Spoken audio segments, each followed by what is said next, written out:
welcome back to the second episode of the Hishaku Hideout. I'm with my co-host, Dice. What's happening, Dice? Yo, what's good, bro? And we want to thank y'all for coming back. The first episode was a lot of fun, so we figured we'd swing back for another one. And you can always count on us dropping a new episode weekly for the new chapter. This chapter started off pretty, honestly, kind of funny with your boy, the manager's head just dangling there. He got done like a fruit ninja, huh? I wanted to ask you, right in that panel, the reason I go into this right now is because I want to get your thoughts on this real quick. And that same page under the fruit ninja panel, let's call it, where Chihiro's kind of defending Hiruhiko's attack. What do you interpret, and let me know if I'm tripping, what do you see is that on Yori's leg? Because I don't know, and it seemed like an empty text box to me. Oh, you're talking about the little circular on the behind her left knee? I didn't notice that at first, to be honest with you. Now that I look at it, I think it's just the sound effect. I think it's just partially part of the shing. I think it might be a part of that. Because you see how the shing it has on the kind of above Hiruhiko's head, and maybe and it could be. Okay, I get what you're saying. The kanji itself, like split. Okay, I hear the you. onomatopoeia, like how the slash, like in the fruit ninja, the dome piece for the manager, it has like slash next to it, and if you notice, there's like a circle, like a black circle towards the top of like one of the little marks. Yeah, you're right. I'm tripping 100%. That's part of the kanji. All right. I was getting to theory crafting real quick, you know. He was about to start cooking. Yeah. The interesting though, it's now that you bring it up, I don't know what the kanji looks like for exactly what Hokuzona's trying to like convey here. I'm not good at picking up like those types of things. But if you notice a lot of, like in the next page, it's that Chihiro's like glance, and there's some kanji like right above that in that very small panel of him. And I'm wondering like if Hiruhiko and Chihiro's sword, like as they clash together, if that makes up part of the kanji for the sound effects. Because Hokozona does stuff like that. He integrates like the panels to kind of come to life in a sense, and but either way, I'm glad that they're already clashing. It's hyped. I think it's really Hiruhiko is really turning out to be a super solid villain. Like we talked about last chapter. We talked a bit about him being a prodigy and how his potential is like framed to be on par with Chihiro, and this chapter is just recontextualizing those thoughts and our opinions on him, and it's like pushing it like further along to wondering just how far Hiruhiko's gonna go, you know what I mean? But like him saying thank you for being born, Samura's weakness, with that like just villainous smile. Hokuzona's special when it comes to creating these villains, man. Dude, and Hiruhiko's such a diva too. Like just that look in his face. But I love what you're saying is right on point, because like once again, first page of the chapter, he's targeting Samura like right out the bat, and we already know that Chihiro's hellbent on protecting her, so it just gives like once again more layers to their clash and their dynamic.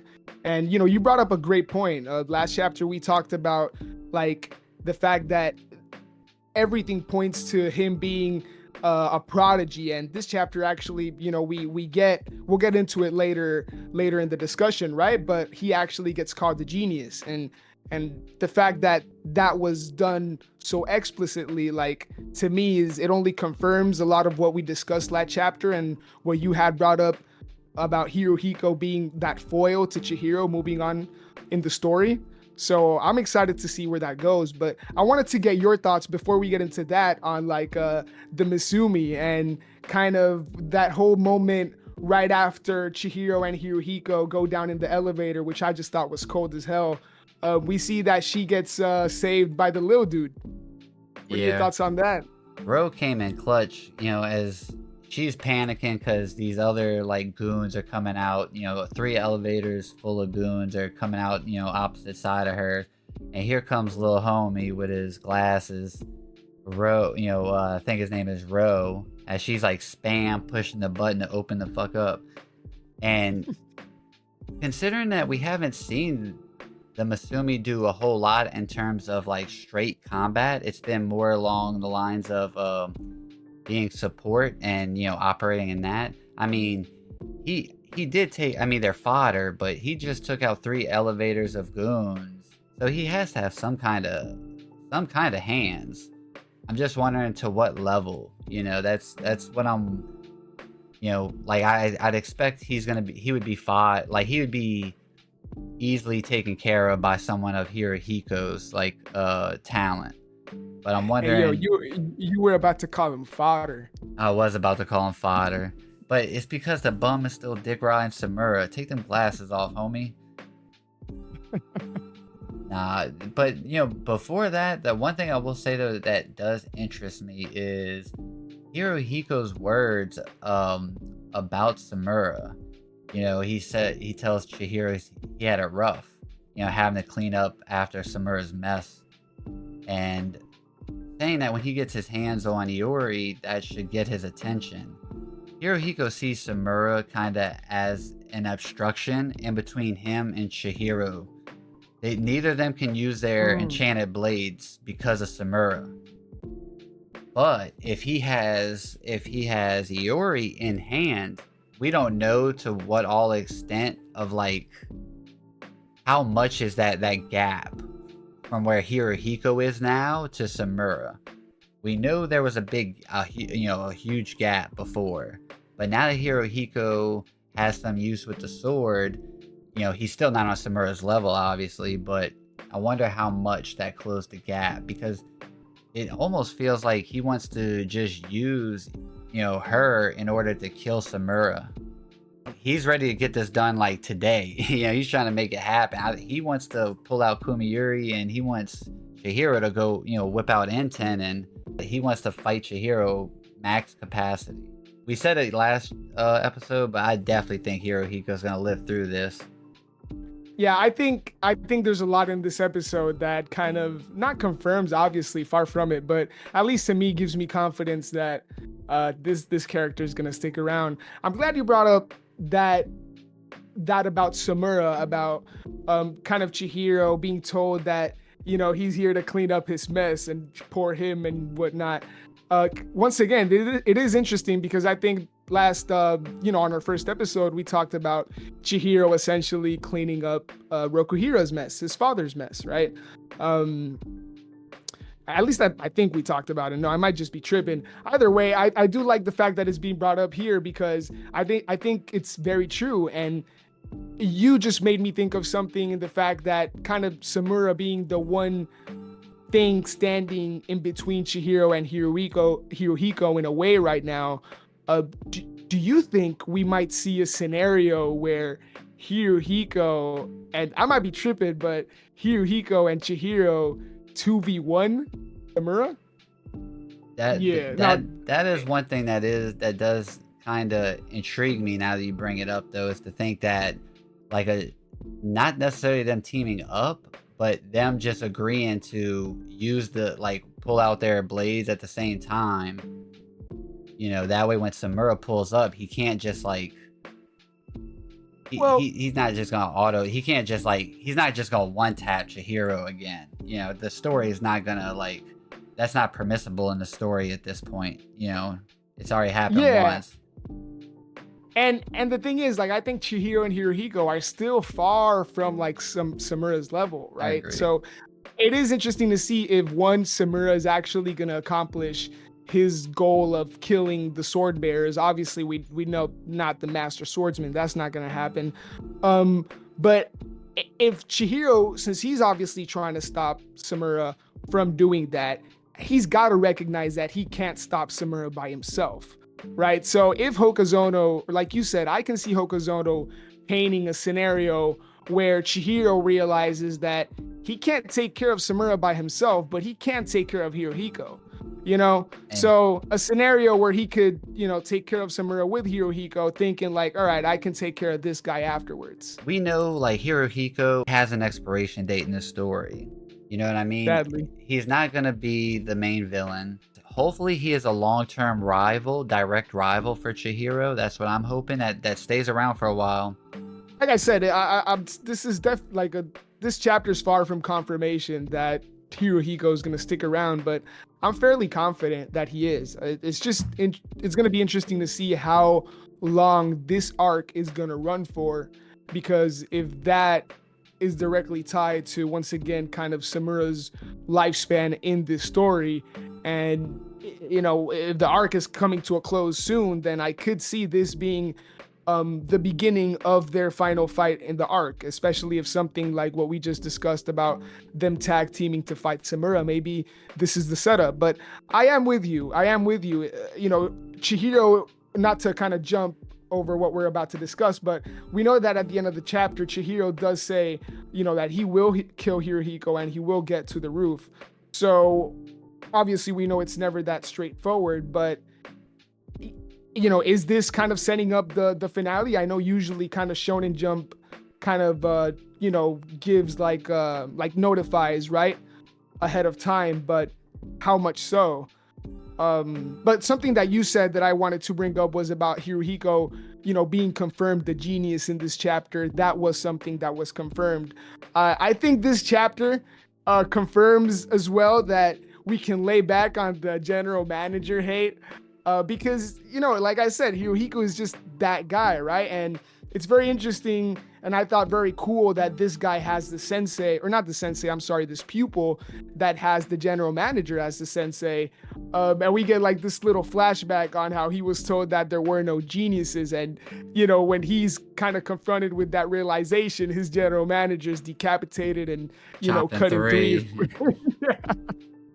Exactly. So I just thought that was a really badass moment. And it's almost like Hokazono goes out of his way to let us know, like, yo, this guy is him, and especially with his technique essentially being like freestyle sword fighting. I think it's really cool because it's like the perfect counter, or like the perfect rival to Chihiro's eyes. Like the first thing I thought of is like this one quote of like, non-stoppable force versus an immovable object. It's like the perfect matchup, where like you perfectly brought up, like Hirohiko is just a bad matchup for even the most skilled fighters.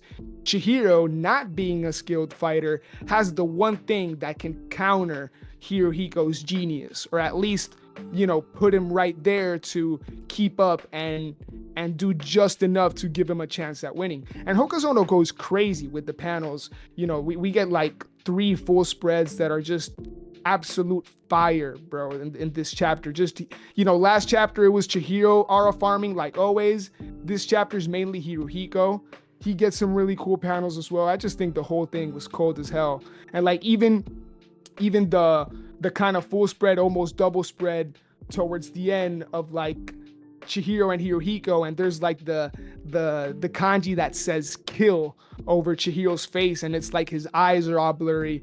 Man, everything is just like, I feel like I'm gonna keep saying this in regards to Kagurabachi and kind of Hokazono, but this really is like peak fiction, bro. And like it only gets better. Like I don't want to glaze, but I gotta, Yeah, I mean, I think I think Hokazono just has a grasp for the medium like no other, especially at his age.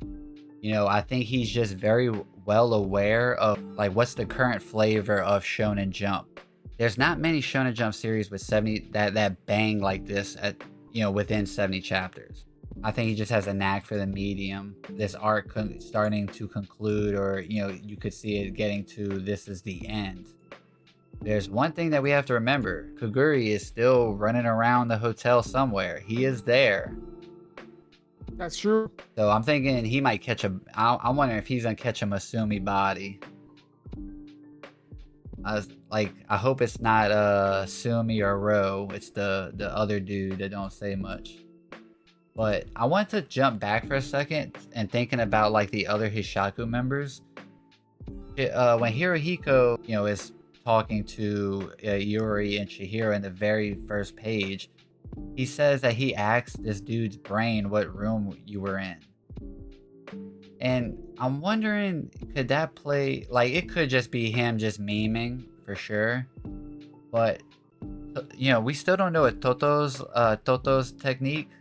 Like, she brings up the ability to, like, she can taste the blood or whatever to see who is Samura's daughter in the classroom.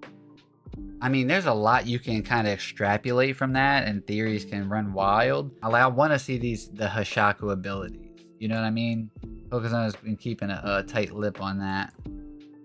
Yeah, he's definitely drip feeding. I think I had completely like that went over my head completely because it's like you said, I really just thought he was memeing because it's Hiruhiko, right? But the fact that it's yeah. Yeah, but the fact that it's also like, I mean, it is Chihiro, so he doesn't entertain bullshit, So, I mean, it could be something, right? Like, once again, I think this is, props to Hokuzono's writing because it's kind of like the subtle things like this where, you got people that are kind of looking into everything, right? But it's because he's shown so far that he does drop little hints here and there, right? And you can kind of start putting the pieces together, right? So like when it comes to the Hishaku, we've had discussions. I'm pretty sure like not in the first episode, but we've had discussions on like the root, kind of the plant-based technique, sorcery, whatever that we've seen from Yura and the guy with the hat. Is that like a kind of like a team sorcery type thing? Is that a shared power from one of them? It's like Hokuzono. I said this back last chapter in our first episode that it's like he's dropping hints and it's about us asking the right questions, right?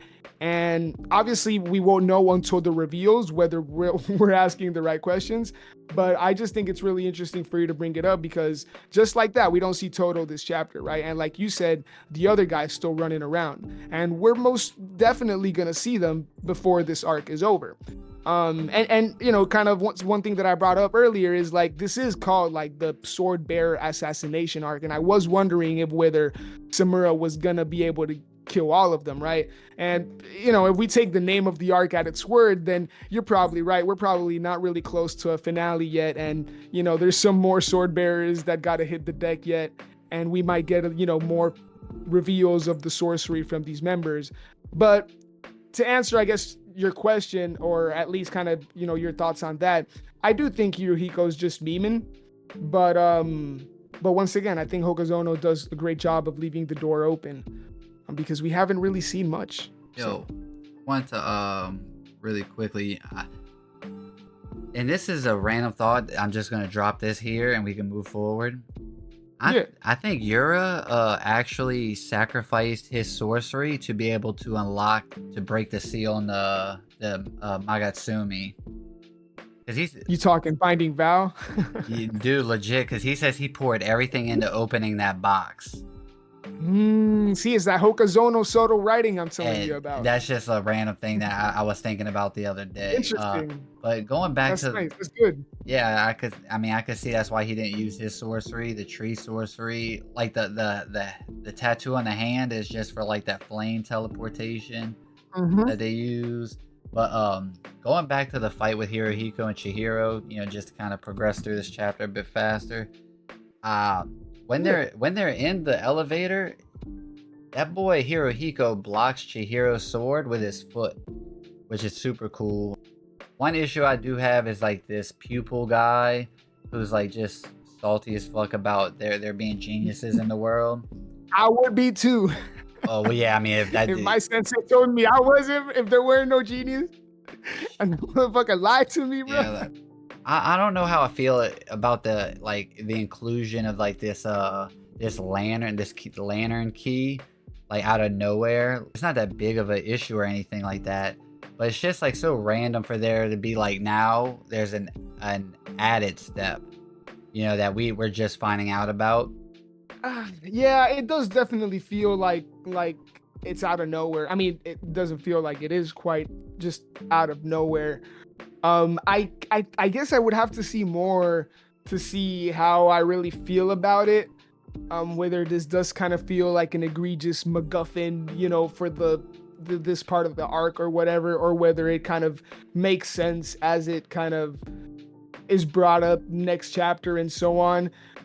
Because it also feels like unnecessary, and I say this word lightly, really, or like I don't say this word lightly, but it feels like necessarily added stakes for their fight, because I think what's implied, and let me know if I'm wrong, is like he's the one that's gonna hold on to the key now, and so it's almost like added stakes that didn't need to be added. That's kind of how I see it. So it's just like right now I'm just indifferent to it. Whether like the next chapter or like how the next chapter really treats it, I guess will really speak a lot to whether this does feel like a last minute thing, or whether it feels like it was always part of the plan, right? Because I feel like the Masumi steps, and maybe this is my JJK reading brain, but I feel like the Masumi steps, since the chapter's back, since like they had to go to the roof, like everything has kind of been revealed in like a chapter by chapter basis, almost like Soho Kazono doesn't really like tie himself, or tie his hands behind his back, kind of, or like you said, kind of put himself in a box or whatever.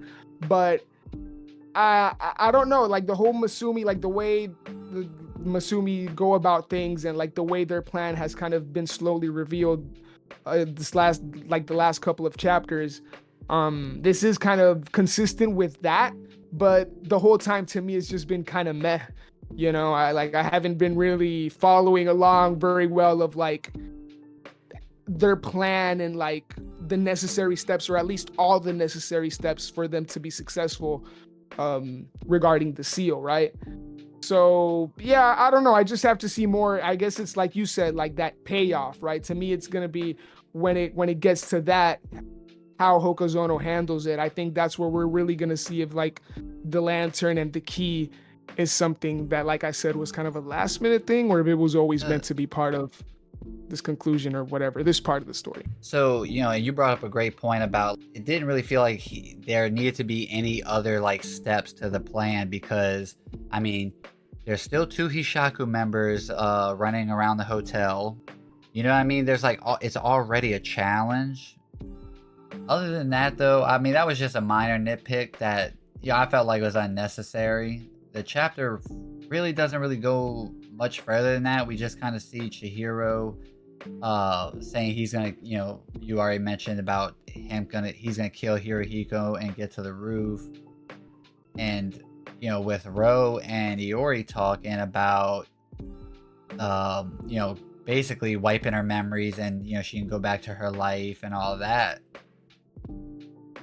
She says, let me see, I forget how she sounds like my dad's attention is elsewhere. I guess he's fine with forgetting me. ... Then, has her sad look. I'm the only one who was struggling with a hole in my heart. We might see Samura next chapter. Not saying he's gonna pull up to the hotel, but we're gonna see, like, we're gonna get a panel of like present, like current time Samura. Because I mean, there's we're gonna get some kind of update on Samura next chapter. You have any closing statements about the chapter? Because I mean, really, it's just the fight, and we see the Iori being shook as she should be, because that's a terrifying fucking scenario she's in. Yeah, right. I don't blame her. I guess before we get out of here, I want to ask you about Iori. Like, what do you think? You think she's gonna die? I see some people kind of torn right now, kind of predicting she's gonna die. Some people don't think so. Before I give my final thoughts, I just kind of want to get your prediction on that. I think Samura's gonna die this arc. I do think that. Now it's just about. But Iori? I think she might be the thing, because if Hiruhiko kills Samura, that's not gonna really like hurt Chihiro. But now if Hiruhiko kills Iori, that's gonna hurt Chihiro. Because the way I look at it is, like, we don't know Hiruhiko's backstory, but headcanon that he's kind of somewhat of a war orphan, and we know like basically because of like the outcome of the war and where the chips, fell, Chihiro's also now parentless. Iori is kind of is the outsider that's in between them, because she technically, with who her dad is, she's didn't really know her parent, or anything like that. But she is someone who has not been involved in that life even in the slightest, not even have any idea of it. Chihiro, he invested himself into this life, and Hiruhiko is a part of the like organization that's like initiated the call to arms for Chihiro. They're equal but opposites. Whereas Iori's the outsider that still has hope. I think Chihiro sees himself in Iori, the life that he could have lived, that he's already forsaken and will no longer turn back to. Like I think he does see that in Iori. Like he wants her to, be the have a choice. Yeah, be the carefree, and she's made her choice, and I think he wants to see her have that, because I think he wants it for himself to some extent, or a certain prior, version of himself of what he wanted that it got ripped away from him. He doesn't want the same thing done to her. He doesn't want her pulled any further into this. Samura's got to die anyway. Let's be real. That blind bastard got to go. Yeah, no, you're cooking because that is kind of the one way Hiruhiko could kind of get a one up over Chihiro.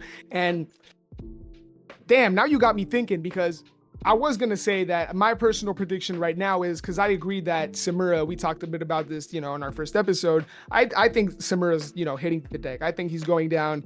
It would be cool to see like that 2v1, we talked about potentially, but either way, I think he's going down one way or another, right?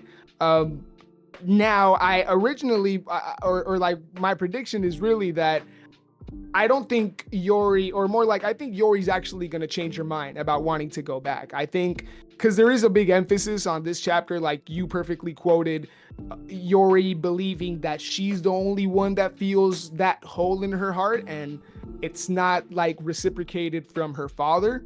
I think we're going to see obviously a switch up in that. I think when Samura kind of comes into the fold, whether this really takes place more towards the conclusion of the arc or not, I think we're going to see a reveal of Samura actually, having that hole in his heart as well. I think we're going to see that he does reciprocate that same affection or that same longing for his daughter, right?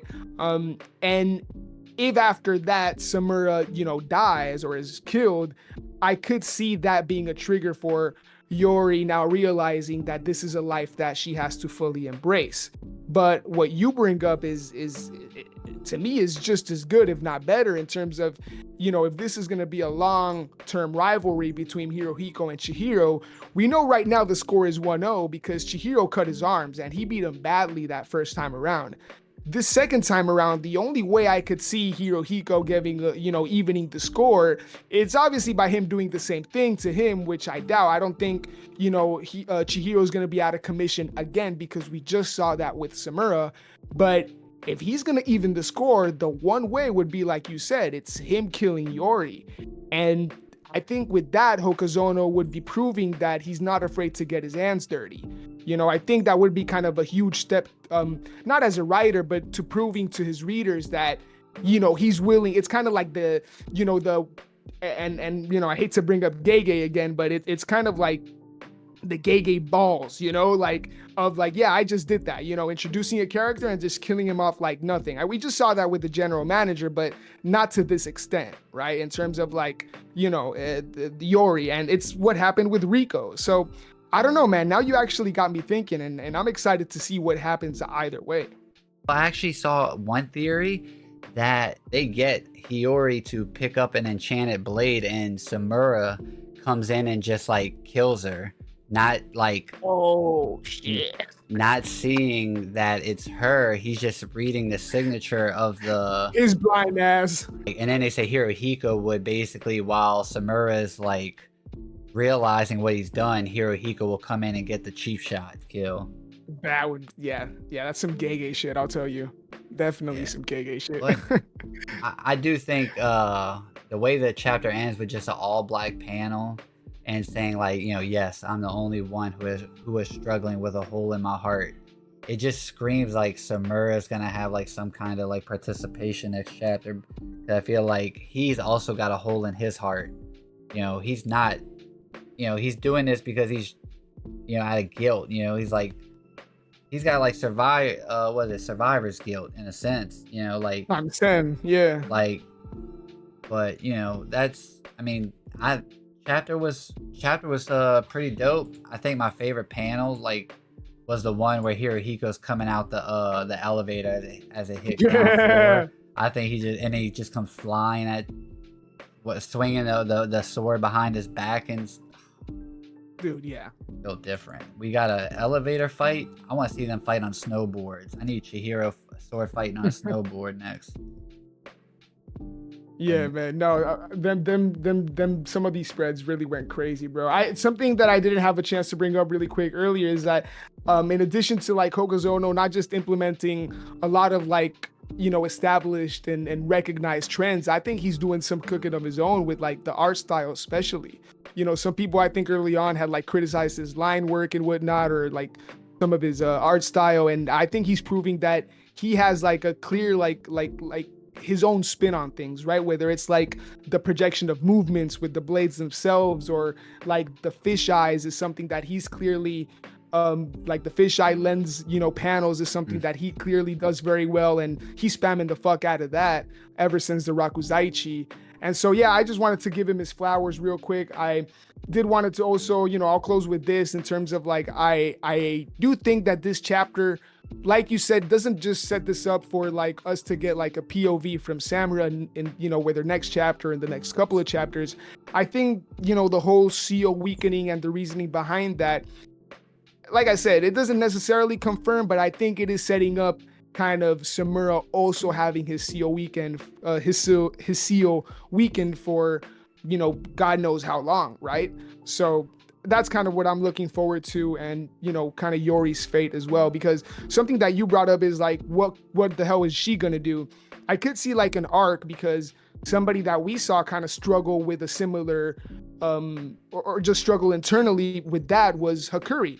Until obviously he had like his whole legendary awakening, right? But it would be interesting to see if like this is something that now we can actually see to a different degree with her, because she's probably not going to have any sort of sorcery or whatever. So whether Hakuri comes back and becomes a part of that personal arc for her, if that's something that Hokuzono decides to do, or whether we see kind of Hinao come back as kind of the only other female kind of comrade for Chihiro, we could kind of see Hinao and Yori kind of be part of like whatever the hell they do to kind of help out Chihiro and Shiba on the low. But you're forgetting Hiyuki, my boy.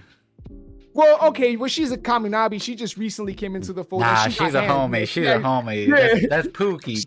Nah, she's with us. That's Pookie. Nah. Yeah, but she actually I know what you mean. I know what you meant. She's like spoken for in terms of organization. Exactly. She's doing her own cooking, really. But yeah, those are my final thoughts, really, man. I'll stop yapping. No, you're good, man. You're cooking. All I know is the weekly reading experience is a beautiful thing for Kagurabachi. Yes, it is. And this was our second episode of the Hishaku Hideout. It was fun. Oof. Man, whatever it takes for this man to get his vision out, I just want to see his vision. But any closing statements, sir? You good? No, man. Yeah, I said everything I wanted to talk about.